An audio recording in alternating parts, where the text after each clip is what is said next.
Shalom Bapak Ibu Saudara yang dikasihi Tuhan, kita berjumpa lagi dalam perenungan intim dengan Allah.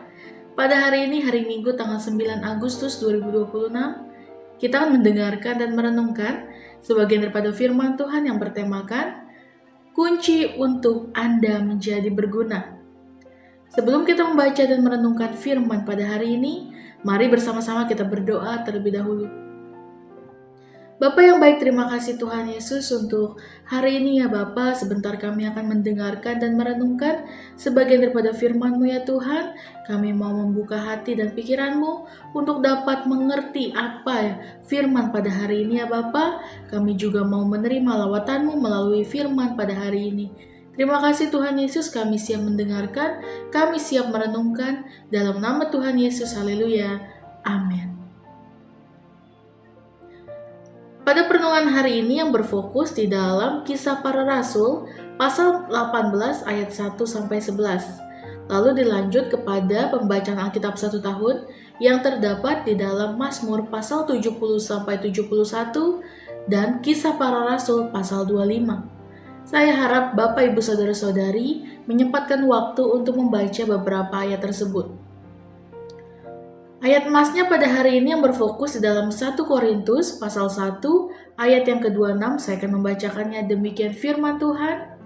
Ingat saja saudara-saudara, bagaimana keadaan kamu ketika kamu dipanggil. Menurut ukuran manusia, tidak banyak orang yang bijak, tidak banyak orang yang berpengaruh, tidak banyak orang yang terpandang. Bapak Ibu Saudara-saudari, perenungan pada hari ini, setiap orang tentu ingin hidupnya menjadi berguna. Kita ingin dipakai Tuhan, menjadi berkat bagi keluarga, gereja, tempat kerja, maupun lingkungan sekitar.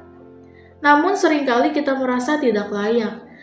Kita melihat keterbatasan diri, latar belakang yang sederhana, kemampuan yang tidak seberapa, atau masa lalu yang penuh kegagalan. Akibatnya kita berpikir bahwa Tuhan pasti lebih memilih orang yang lebih hebat daripada kita. Namun firman Tuhan hari ini menunjukkan sesuatu yang berbeda. Dalam Kisah Para Rasul 18 ayat 1-11, kita melihat pelayanan Rasul Paulus ketika tiba di Korintus. Pada saat itu Paulus tidak sedang berada dalam kondisi yang mudah. Ia baru saja menghadapi banyak penolakan dan tantangan dalam pelayanannya.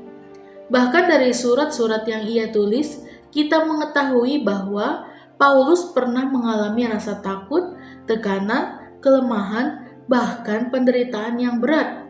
Tetapi di tengah keadaan itulah Tuhan bekerja dengan luar biasa.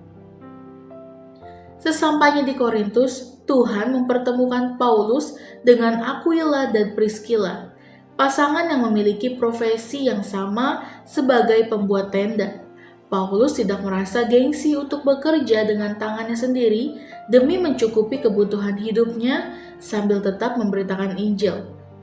Hal ini menunjukkan bahwa menjadi alat Tuhan bukan berarti hidup tanpa perjuangan. Tuhan seringkali memakai kehidupan sehari-hari kita sebagai tempat untuk menyatakan kemuliaannya. Ketika Paulus menghadapi penolakan dari sebagian orang Yahudi, ia mungkin merasa lelah dan kecewa. Namun pada malam hari, Tuhan datang melalui penglihatan dan berkata, "Jangan takut, teruslah memberitakan firman dan jangan diam, sebab aku menyertai engkau." Janji Tuhan itu menguatkan Paulus, sehingga ia tetap setia melayani di Korintus selama 1 tahun 6 bulan. Dari pelayanan yang dilakukan oleh seorang yang penuh kelemahan inilah lahir sebuah jemaat yang kemudian dipakai Tuhan secara luar biasa. Ayat emas hari ini yang mengingatkan kita bahwa ketika Allah memanggil kita, kebanyakan dari kita bukanlah orang yang dianggap hebat menurut ukuran dunia. Tidak banyak orang terkenal, tidak banyak yang memiliki kuasa atau kedudukan tinggi. Namun justru itulah cara Allah bekerja. Allah tidak mencari orang yang sempurna, melainkan orang yang mau menyerahkan hidupnya kepadanya. Seringkali kita berpikir bahwa kelemahan adalah penghalang untuk dipakai Tuhan. Padahal Alkitab mengajarkan sebaliknya. Kelemahan dapat menjadi tempat di mana kuasa Tuhan dinyatakan. Rasul Paulus sendiri akhirnya memahami rahasia ini ketika ia menulis dalam 2 Korintus 12 ayat 9-10 bahwa kasih karunia Tuhan sudah cukup baginya, sebab kuasa Tuhan menjadi sempurna di dalam kelemahan. Karena itu, Paulus bahkan dapat bermegah atas kelemahannya, sebab ketika ia lemah, saat itulah ia kuat di dalam Kristus. Mungkin hari ini kita merasa tidak pandai berbicara, mungkin kita tidak mempunyai banyak pengalaman atau sering gagal. Bisa juga kita sedang bergumul dengan rasa minder dan berpikir bahwa Tuhan tidak mungkin memakai hidup kita. Firman Tuhan mengajak kita untuk mengubah cara pandang tersebut. Yang Tuhan cari bukanlah kemampuan kita, tetapi kesediaan kita. Tuhan tidak membutuhkan kekuatan manusia untuk menggenapi rencananya. Sebaliknya, Dia ingin agar setiap keberhasilan yang terjadi membuat semua orang melihat bahwa itu berasal dari kuasa-Nya, bukan dari kehebatan manusia. Ketika kita mengakui kelemahan kita sedang memberi ruang bagi Tuhan untuk bekerja. Orang yang merasa dirinya selalu kuat biasanya lebih mengandalkan kemampuannya sendiri, tetapi orang yang sadar akan keterbatasannya akan lebih bergantung kepada Tuhan dalam doa, mencari hikmat-Nya, dan mengandalkan pimpinan Roh Kudus. Disitulah Tuhan dapat memakai hidup kita secara maksimal. Refleksi kita pada hari ini, jangan pernah menunggu sampai merasa cukup baik untuk melayani Tuhan. Jangan menunggu sampai merasa cukup mampu untuk menjadi berkat.